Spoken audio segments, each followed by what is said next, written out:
कीजिए मतलब कल्पना कीजिए कि सिलिकॉन वैली की एक बहुत बड़ी टेक कंपनी है। उन्होंने एक नया एकदम कटिंग एज हेल्थ और फिटनेस ऐप बनाया है।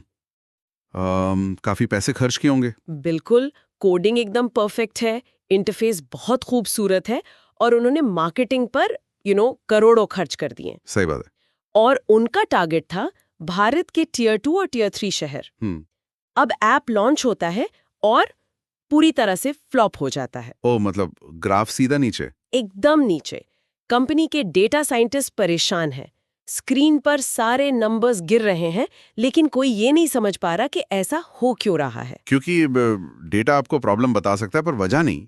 वही तो, तभी वो एक ऐसे एक्सपर्ट को बुलाते हैं जिसका मतलब कोडिंग या टेक से दूर दूर तक कोई लेना देना नहीं है। अच्छा, तो वो आके क्या करता है? और कुछ ही दिनों में असली वजह खोज निकालता है। जमीन पर उतरकर। हाँ, पता चलता है कि आपका पूरा डिजाइन इंडिविजुअल फिटनेस या अकेले वर्कआउट करने पर बेस था, जबकि उन शहरों में लोग अकेले वर्कआउट करने के बजाय ग्रुप एक्टिविटी या परिवार के साथ टहलने को ज्यादा पसंद करते हैं। बिल्कुल, ये कल्चरल चीज है जिसे टेक वालों ने मिस कर दिया। एग्जैक्टली आपने इस कल्चरल न्यूआंस को पूरी तरह इग्नोर कर दिया था। और जिस एक्सपर्ट ने ये कमी पकड़ी वो कोई कोडर नहीं था, वो एक एंथ्रोपोलॉजिस्ट था। और यहीं से हमारी आज की चर्चा शुरू होती है। सही कहा। आज हमारे पास रिसर्च पेपर्स, आर्टिकल्स और केस स्टडीज का एक बहुत बड़ा स्टैक है और इस पूरी डीप डाइव का मकसद सिर्फ एक सवाल का जवाब ढूंढना है कि एमए या एमएससी एंथ्रोपोलॉजी जैसा विषय जो आज टेक और हेल्थ की ऐसी पहेलियां सुलझा रहा है, वो भारत के एजुकेशन सिस्टम से इतना गायब क्यों है? यही सबसे बड़ा पैराडॉक्स है। मतलब ये सब्जेक्ट जो मॉडर्न सोसाइटी, हेल्थ और टेक हर जगह फैला हुआ है, लोग इसके बारे में जानते क्यों नहीं है? देखिए, ये जो ऐप वाला एग्जाम्पल आपने दिया ना, ये दरअसल इस पूरी चर्चा की नींव है। जब हम डेटा की बात करते हैं तो डेटा हमें ये बताता है कि लोग क्या कर रहे हैं, कितने क्लिक हुए, कितने ऐप डिलीट हुए। राइट, वो सिर्फ नंबर्स हैं। हाँ, लेकिन डेटा ये कभी नहीं बता सकता कि लोग वो काम क्यों कर रहे हैं। उस क्यों का जवाब इंसान के उसके व्यवहार, उसकी कल्चर और उसके इतिहास में छुपा होता है। तो जो सोर्सेज हम आज देख रहे हैं, उनका इस पे क्या टेक है? सोर्सेज को गहराई से देखने पर एक बात बिल्कुल साफ हो जाती है। एंथ्रोपोलॉजी को लंबे समय तक सिर्फ एक एकेडमिक या थियोरेटिकल विषय मान लिया गया। मतलब सिर्फ किताबी बातें। बिल्कुल, लोगों ने इसे म्यूजियम में रखी पुरानी हड्डियों या किसी दूर दराज के इलाकों तक सीमित कर दिया। मुझे यहाँ थोड़ा रोकना पड़ेगा, क्योंकि जो तस्वीर आप खींच रहे हैं और जो आम धारणा है, उसमें जमीन आसमान का फर्क है। हाँ, वो तो है। मतलब अगर हम किसी भी आम इंसान से पूछें कि एंथ्रोपोलॉजी क्या है, तो उसके दिमाग में सबसे पहले क्या आएगा? वही खाकी कपड़े पहने हुए लोग। हाँ, कोई खाकी कपड़े पहने हुए व्यक्ति जो किसी घने जंगल में किसी प्राचीन जनजाति के बीच बैठकर नोट्स बना रहा है। Tribal studies. Exactly, tribal studies. मेरी नज़र में ये वैसी ही गलतफहमी है जैसे कोई कहे कि स्मार्टफोन का काम सिर्फ फोन मिलाना है। ये बहुत बढ़िया एनालॉजी है ना? फोन मिलाना एक फीचर जरूर है, लेकिन आज के फोन में इंटरनेट है, एआई है, कैमरे हैं, वो अपने आप में एक पूरी दुनिया है। और एंथ्रोपोलॉजी के साथ भी ठीक वैसा ही हुआ है। वही तो। क्या हमने इसके एक फीचर को ही पूरी पहचान नहीं मान लिया? बिल्कुल। और सोर्सेज में इस मिथ को बहुत बारीकी से तोड़ा गया है।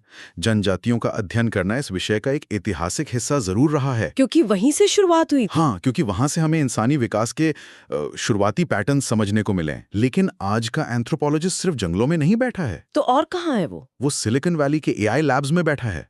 Oh wow! वो ये देख रहा है कि जब इंसान किसी आर्टिफिशियल इंटेलिजेंस से बात करता है तो उसका व्यवहार कैसे बदलता है। Oh wow! मतलब ह्यूमन कंप्यूटर इंटरैक्शन में। बिल्कुल, वो महानगरों के अस्पतालों में हैं, शहरी स्लम बस्तियों में हैं। जो पेपर्स हम देख रहे हैं वो साफ करते हैं कि ये विषय पब्लिक हेल्थ, कंज्यूमर बिहेवियर और अर्बन डेवलपमेंट के इर्द गिर्द घूम रहा है।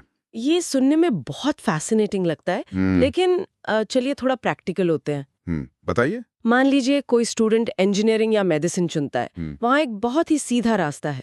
4 या 5 साल की पढ़ाई, फिर प्लेसमेंट और आप इंजीनियर बन गए। एकदम स्ट्रेट पाथ है। हाँ, एक क्लियर जॉब पाथवे है।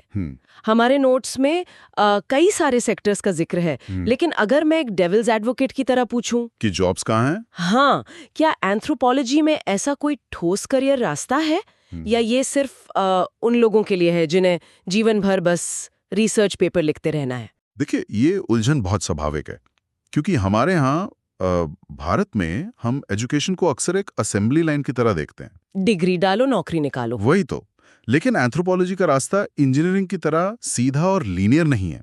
ये एक मल्टी डिसिप्लिनरी फील्ड है। मतलब इसके रास्ते अलग-अलग दिशाओं में खुलते हैं। बिल्कुल। रिसर्च पेपर्स में करियर के जो अवसर बताए गए हैं, उन्हें हम मोटे तौर पर 3-4 हिस्सों में बांट सकते हैं। अच्छा, जैसे कि पहला क्या होगा? पहला तो वही ट्रेडिशनल एकेडमिक और गवर्नमेंट सेक्टर है, जैसे यूजीसी नेट करके प्रोफेसर बनना या एंथ्रोपोलॉजिकल सर्वे ऑफ इंडिया में जाना। वो तो एक्सपेक्टेड था। उसके अलावा स्टेट पीसीएस और ट्राइबल वेलफेयर ऑफिसर के पोस्ट होते हैं।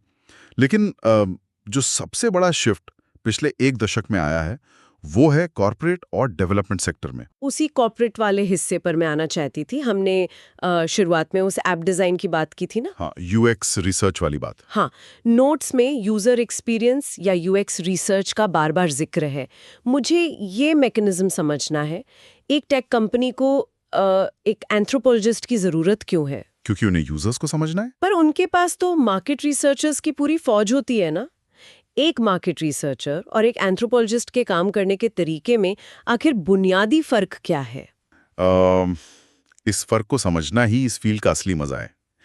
देखिए, एक मार्केट रिसर्चर अक्सर क्वांटिटेटिव तरीके से काम करता है। मतलब नंबर्स और सर्वेस। हाँ, वो एक सर्वे बनाएगा जिसमें सवाल होंगे कि आपको हमारा प्रोडक्ट कैसा लगा, 1 से 5 के बीच में रेटिंग दें, और वो हजारों लोगों से ये डेटा इकट्ठा करेगा। ठीक है, ये तो सभी करते हैं। लेकिन एक एंथ्रोपोलॉजिस्ट एथनोग्राफी का इस्तेमाल करता है। वो सर्वे नहीं थामता। तो फिर वो क्या करता है? वो उस इंसान के जीवन का हिस्सा बनता है। वो ऑब्जर्व करेगा, जैसे मान लीजिए वो देखेगा कि जब कोई अपनी रसोई में खाना बना रहा है और उसी वक्त उस ऐप का इस्तेमाल करने की कोशिश कर रहा है, तो उसके हाथ गीले होने की वजह से वो स्क्रीन टच नहीं कर पा रहा है, इसलिए वो ऐप बंद कर देता है। ओह, और ये चीज एक सर्वे में कभी नहीं आएगी? कभी नहीं आएगी। मार्केट रिसर्च का सर्वे ये पकड़ ही नहीं पाएगा कि ऐप की रेटिंग खराब होने के पीछे वो गीले हाथ वजह थे। ये कितना बेसिक है, लेकिन कितना इम्पोर्टेंट है। वही ना, एंथ्रोपोलॉजिस्ट उस कॉन्टेक्स्ट को पकड़ता है।